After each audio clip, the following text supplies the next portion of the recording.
Lying on the center of the East Sea, Vietnam enjoyed great opportunities for trade expansion and socio-economic development on the one hand, but also faces big challenges in the course of national maritime sovereignty protection. Hoàng sa ngàn bão tố phong ba ta vượt qua lướt sóng con tàu mang tín hiệu trong đất liền mắt em nhìn theo con tàu đi xa mãi giữa nơi biển khơi đang nở rộ ngàn bông hoa xa phố cánh hoa đỏ thắm bao hy vọng anh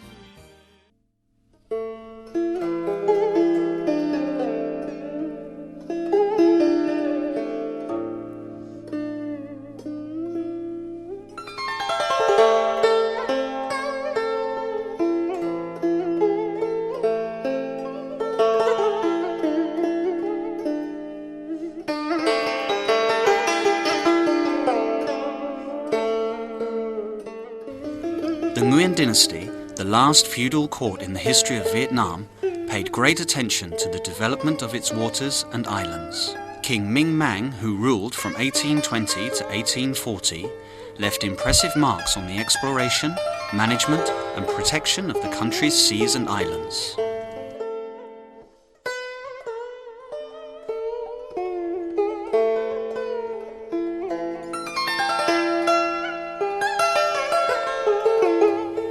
He changed the kingdom's name to Dai Nam and had the 9 sacred cauldrons made to place in the ancestors' temple to remind later generations of the task to protect the country forever.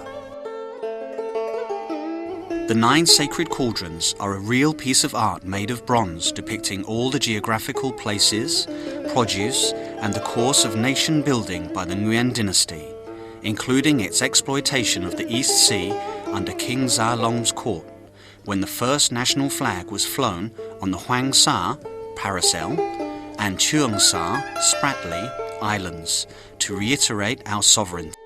The spiritual value of the 9 sacred cauldrons is the message of our ancestors for successive generations of Vietnamese to protect national boundaries, including the Hoàng Sa and Trường Sa islands. The Minh Mang court left a historical record of the country's precious treasures. This is an open exhibition of all the most precious images, scenic places, historical heritages, and rare produce of Vietnam, especially those in the East Sea, marking with clear scripts of Dong Hai, EC. Each image bears a script to identify its name and serves as a historical and material evidence that would live forever with the generations of Vietnamese.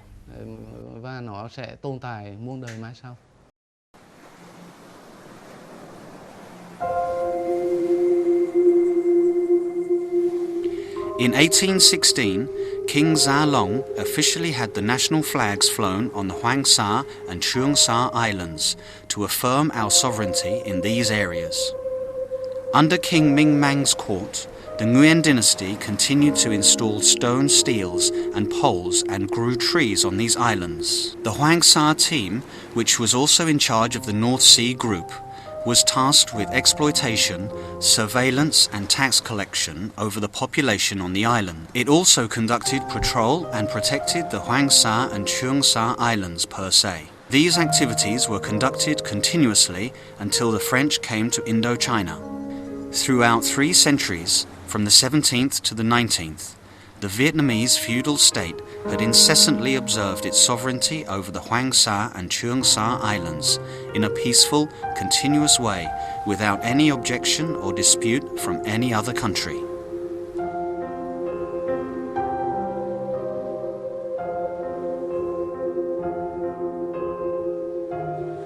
With the signing of the Paternotre Agreement on June 6, 1884, between the Nguyen dynasty and the French government, France now represented Vietnam's interest in the latter's external relations, helping it protect its sovereignty and territorial integrity, including the Hoàng Sa and Trường Sa islands. On October the 17th, 1887, the French president signed an order to establish the post of Governor-General of French Indochina. As the representative of Vietnam, the French government conducted many activities to consolidate Vietnam's sovereignty over the Hoàng Sa and Trường Sa Islands. French military vessels regularly patrolled the East Sea areas, certainly including the Hoàng Sa and Trường Sa Island. On June 14, 1899, the Indochina Governor-General Paul Doumer asked the French government to construct a lighthouse in Hoàng Sa Island to further affirm sovereignty here and guide passing by vessels in the area. However, this plan was not successful due to budget problems. In the 1920s of the 20th century, French Navy ships of Indochina increased their patrol in the Hoàng Sa area to combat smuggling. Despite the French protectorate regime, the Nguyen Royal Court still lost its right of self-determination, including the right to conduct external relations.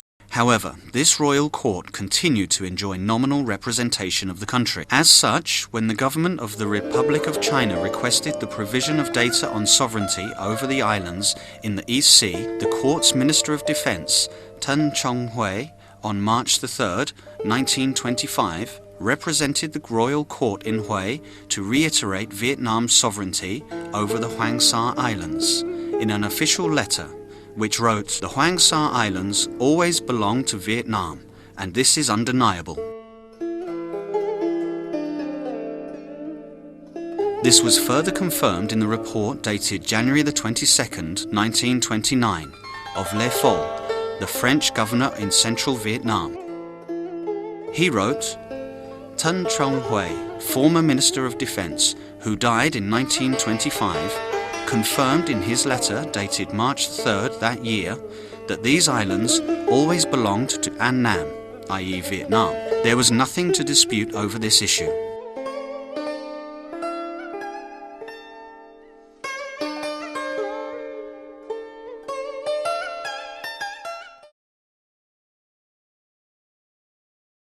On March 8, 1925, the Indochina Governor-General, Marshal Henry Merlin, announced that the Hoàng Sa and Trường Sa Islands came under the French territory. The French protectorate government solemnly declared its sovereignty and increased its patrol, control, and research activities in the Hoàng Sa and Trường Sa Islands.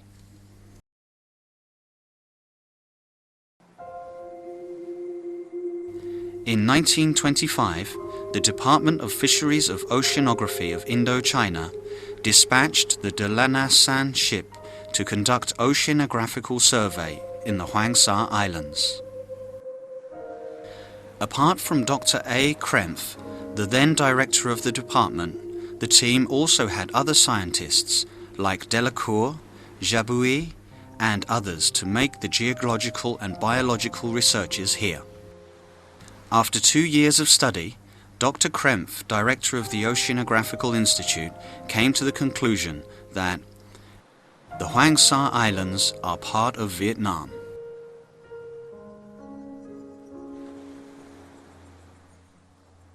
In 1927, the De Lanassan vessel made a research trip to Trường Sa Islands. The French administration installed a meteorological station on Hoàng Sa Island and a wind meter station in Ba Binh Island. These two meteorological stations are still recognized internationally. In November 1928, the governor of South Vietnam issued a license for mine study in Trường Sa Islands to the new Bac Ki Phosphorus Company. In 1929, the Perrier de Rouville team proposed the installation of 4 lighthouses to the 4 corners of the Hoàng Sa Islands, namely on the islands of Chi Ton, Da Bac, Linh Con, and the Bombay Shoal. The French administration showed its responsibility to represent the An Nam administration in the protection and consolidation of the latter's sovereignty over the Hoàng Sa Islands. In a letter to the French Foreign Minister dated February 18, 1929, the Minister for Navies and Colonies confirmed that over a group of uninhabited islands, Annam has hard to contest historical rights as against the rights that of the Republic of China might claim, and France is the country that has the obligation to protect the territorial integrity of its protectorate. In his letter dated March the 20th, 1930, the Indochina Governor-General wrote to the French Minister for the Colonies that it is necessary to recognize the benefits that France could enjoy in acting on behalf of Annam to claim sovereignty over the Hwangsa Islands. On April the 13th, 1930, the La Malicieuse, manned by Captain de Latre, arrived in Cheongsar Islands under the order of the Indochina Governor-General to install a sovereignty mark, occupying the Cheongsar Islands and others in the adjacent areas. De Latre, the captain of La Malicieuse, established a report on the formal occupation of Cheongsar Island, which said, "Today, on the 13th of April, 1930, and day of the branch Sunday, in the name of France, I have occupied Cheongsar Island, located at 8 degrees 39 north and 111 degrees 55 east Greenwich, and the adjacent waters. I have raised the French flag on Cheongsar Island and fired a round of 21 cannon shots." On September the 23rd, 1930, France sent a diplomatic note on the occupation of the islands to the related countries. On July the 26th, 1933, France released another note on the occupation of the islands in Cheongsar Archipelago on its official gazette. To facilitate its management, on December the 21st, 1933, the governor of Cochin, China, M.J. Krautheimer, signed a decree to merge the islands of Cheongsar, Anbang, Barbing, Ituaba, the Songtu group, Loi Ta and T2 into the territory of the Ba-Ria province. In 1937, France dispatched Gautier, a public works engineer, to Hwangsa Islands to find a place for the construction of a lighthouse and landing field for amphibious aircraft. Also in 1937, the French cruiser La Motte Piquet, commanded by Rear Admiral Estava, visited Hwangsa Islands. France also established a meteorological station here, coded 48.919, by the International Meteorological Organization, now the World Meteorological Organization. On the 29th day of the third month of the Tiger Year of 1938, King Baodai gave the order number 10 to change the administrative management of Hwangsa as follows. The islets of Hwangsa have been under the sovereignty of Annam for long, and under the former royal courts belong to Nam Ngai province. Under the court of King Zhalong, that arrangement was retained because all communications with those islets were conducted via the province of Nam Ngai. Thanks to the advancement of marine transport and current changes, while at the same time there are reports and recommendations by the officials of the Annam Royal Court who have to inspect those islets, together with the representatives of the Protectorate administration, on the merge of those islets into the boundaries of Tua Tien province. I hereby approve the merge of those islets into the territory of Tua Tien province. All administrative procedures here would be conducted by the mayor of this province. On June the 15th, 1938, Indochina Governor-General Jules Brevet signed a decree on the establishment of an administrative unit in Hwangsa Islands, under the province of Tua Tien. Also in 1938, France installed a stone mark to confirm sovereignty, constructed a lighthouse, meteorological station and radio station in Hwangsa. The stone mark installed in Hwangsa reads, Republic of France, Kingdom of Annam, Hwangsa Islands, 1816, Pat Island, 1938. King Zhalong installed a flag in 1816 in Hwangsa to affirm Vietnam's sovereignty over the islands, and later installed a stone mark in 1938. France also had a meteorological station and radio station built on Ba Bing Island in the Trường Sa Islands. There are many documents and literature in 1939 showing the exercise of sovereignty by France on behalf of Annam. On January the 28th, 1939, the Indochina Governor-General issued a decree on allowances and benefits for administrative officials working at or inspecting Hoàng Sa.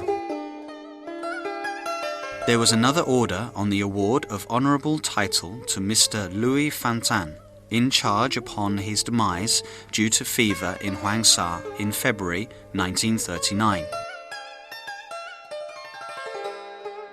Trong cái tập cho bạn này có 35 tờ cho bạn liên quan đến nhiều vấn đề dưới thời vua Bảo Đại. In this precious document, there are 35 pages relating to many issues of King Bao Dai's court in 1939 alone. Do tòa khâm sứ gửi qua cho in an attachment written in French prepared by the Governor's office and sent to the then Royal Chancellor Pham Quỳnh to propose the posthumous honouring of a French captain died in Hue Hospital after his tour of duty to Hoàng Sa Archipelago. The document was dated February the 2nd, 1939.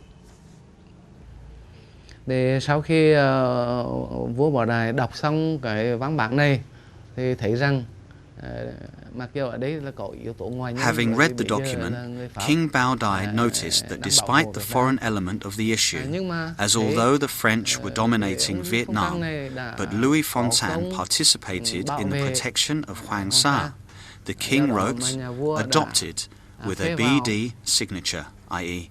Bao Dai. Và bên dưới là cái chữ BD tức là Bảo Đại. Indochina Governor-General Jules Brevet's decree dated May the 5th, 1939 to amend the decree of June the 15th, 1938 and establish the two agencies for Croissant and adjacent islands and Amphitrite and adjacent islands was another evidence. During the beginning of the Second World War in 1939 and its end in 1945, France and the Vietnamese state headed by King Bao Dai conducted many operations to exercise sovereignty over the islands in Hoàng Sa and Trường Sa, merging territories and appointing administrative representatives, deciding on official promotions and others. On May the 17th and August the 12th, 1941 respectively, the governor of Annam signed 2 decrees relating to an in charge of the Annam military unit who was dispatched to Hoàng Sa and then became the king's administrative representative in An Vinh district and other subordinate communes in Phu Lam island of Hoàng Sa archipelago. In the Hoàng Sa Islands, there are still the graves of Annam soldiers who died during the Second World War and are buried on Hoàng Sa and Phu Lam Islands of Hoàng Sa archipelago.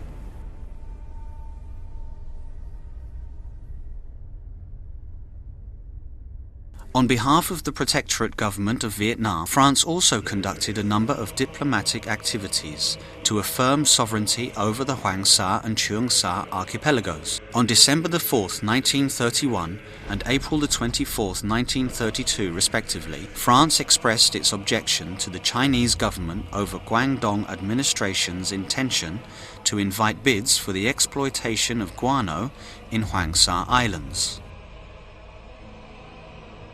At the Chinese claims over the Hoàng Sa Islands, France had, in 1932 and 1937 respectively, requested China to bring the Hoàng Sa Islands issue to the international tribunals for settlement, only at the latter's refusal. On July the 24th, 1933, France informed Japan about its deployment of forces in the key islands of Trường Sa archipelago and rejected Japan's objection. On April the 4th, 1939, France objected Japan's decision to put a number of islands in the Cheongsar archipelago under its jurisdiction. On November the 26th, 1943, US President Franklin D. Roosevelt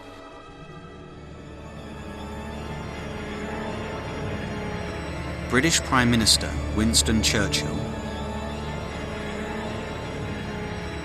and the Commander-in-Chief of the Republic of China, Chiang Kai-shek, met and issued the Cairo Communique, making clear their purpose that Japan should be stripped of all the islands in the Pacific which she had seized or occupied since the beginning of the First World War in 1914, and that all the territories Japan had stolen from the Chinese, such as Manchuria, Formosa, and the Pescadores, should be restored to the Republic of China.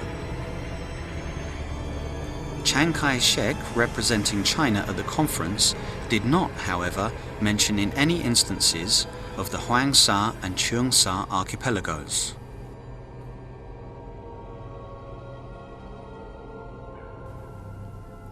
The contents of the Cairo Communique were reiterated in the Potsdam Declaration signed by the leaders of the United States, United Kingdom, and China in the Potsdam Conference from July the 17th to August the 2nd, 1945, to set the terms for Japanese surrender.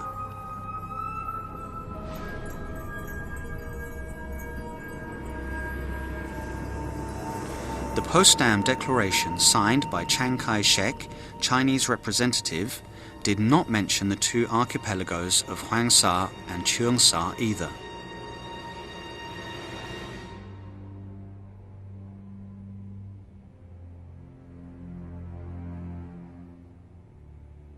By the end of the Second World War, the Democratic Republic of Vietnam was born, but there was also another Vietnamese state in the country then, i.e.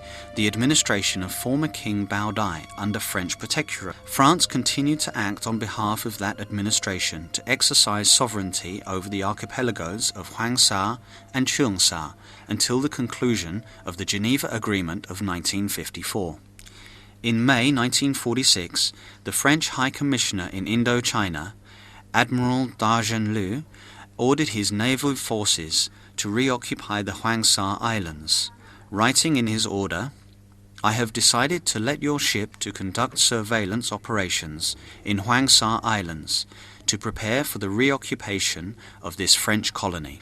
Under this order, troops from the L'Escarnouche under Captain Corvette's command and a number of other French naval vessels landed again on the soil of the islands in Hwang-sa archipelago.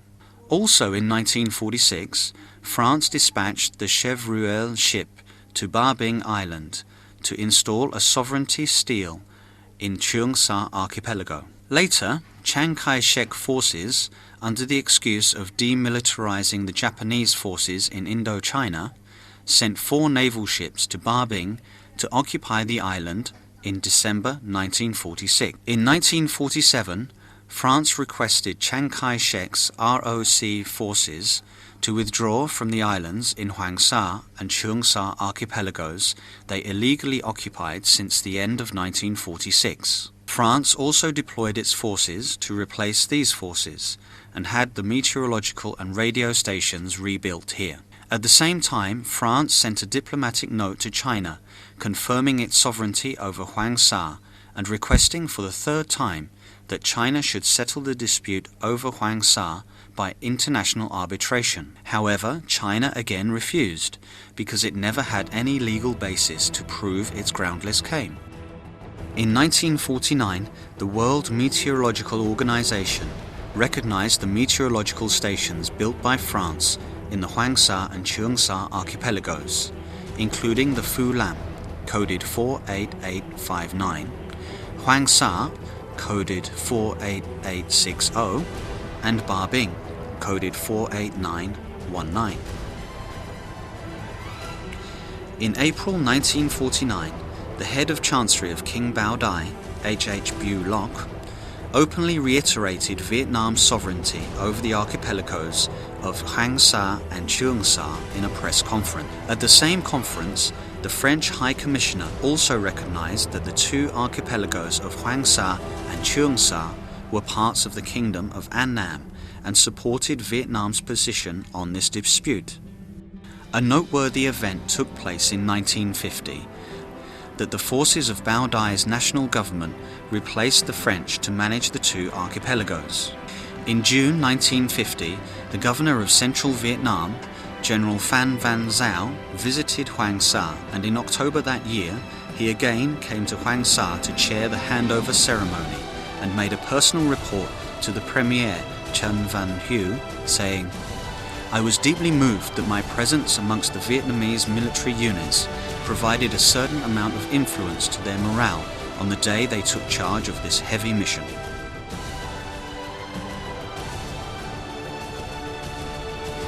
In early September 1951, the Second World War allies convened a conference in San Francisco to discuss a peace deal with Japan proposed by the United States and the United Kingdom in order to formally end the war in the Asia-Pacific. There were delegations from 51 countries. As a member of the French Union, the Premier of the National Government of Vietnam, Trần Văn Hữu, participated as the head of the Vietnamese delegation. The San Francisco Conference also dealt with territories in the Asia-Pacific. In his intervention at the conference, the Soviet Union Foreign Minister Andrei A. Gromyko made a 13-point proposal, of which there was a point saying, "Japan recognizes the sovereignty of the People's Republic of China over the archipelagos of Hoàng Sa and Trường Sa." With 46 votes against, 3 for and 2 abstained, the conference rejected this Soviet proposal.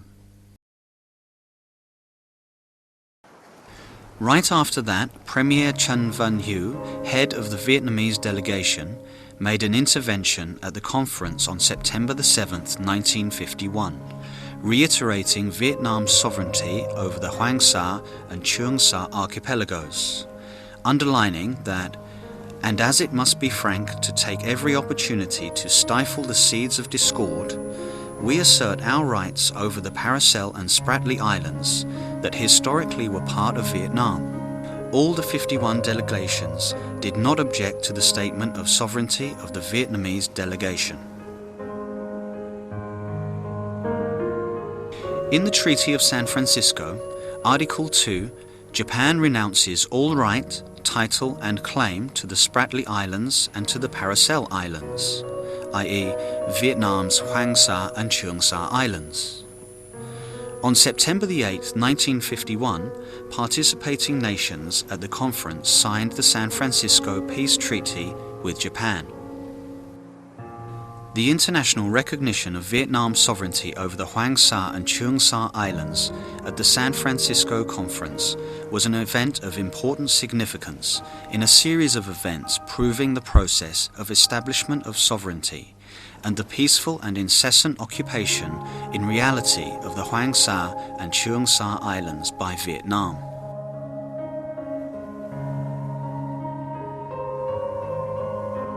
Documents relating to the confirmation of Vietnam's sovereignty over the Hoàng Sa and Trường Sa archipelagos under the French domination are mostly preserved in French and British archives and have been studied and analyzed by international researchers. French professor Monique Chamillier-Gendreau, author of The Sovereignty over the Paracel and Spratly Archipelagos, published in March 1996, provides extremely objective assessments of the historical and legal evidence of Vietnam's sovereignty over the two archipelagos of the Hoàng Sa and Trường Sa. Dont elle exerce le protectorat, avait des droits sur ces îles.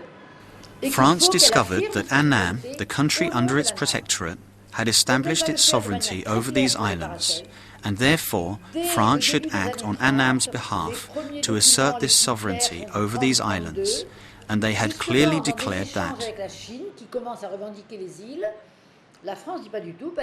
In the early 1930s of the 20th century, France expressed its clear position in the communications with China.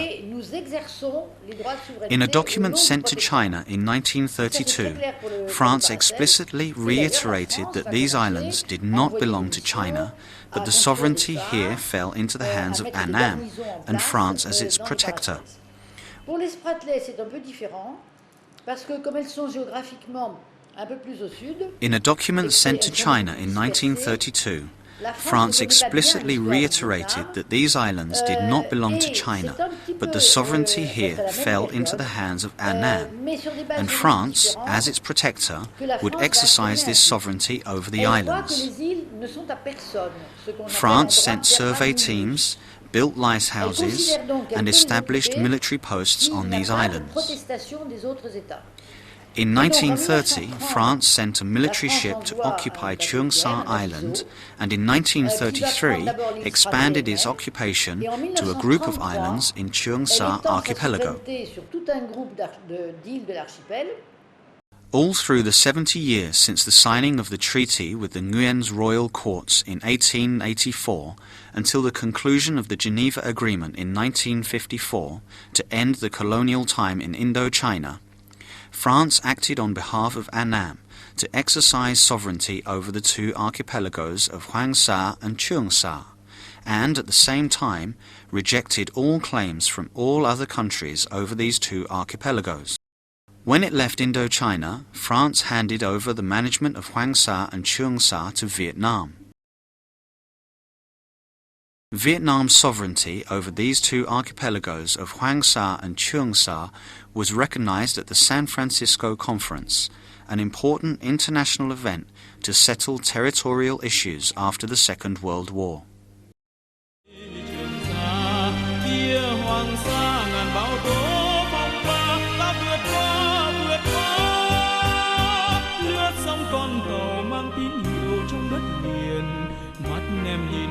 Con tàu đi xa mai giữa nơi biển khơi đang nở rộ ngàn bông hoa xa tô, cánh hoa đỏ thắm bao hy vọng anh gửi về tặng em.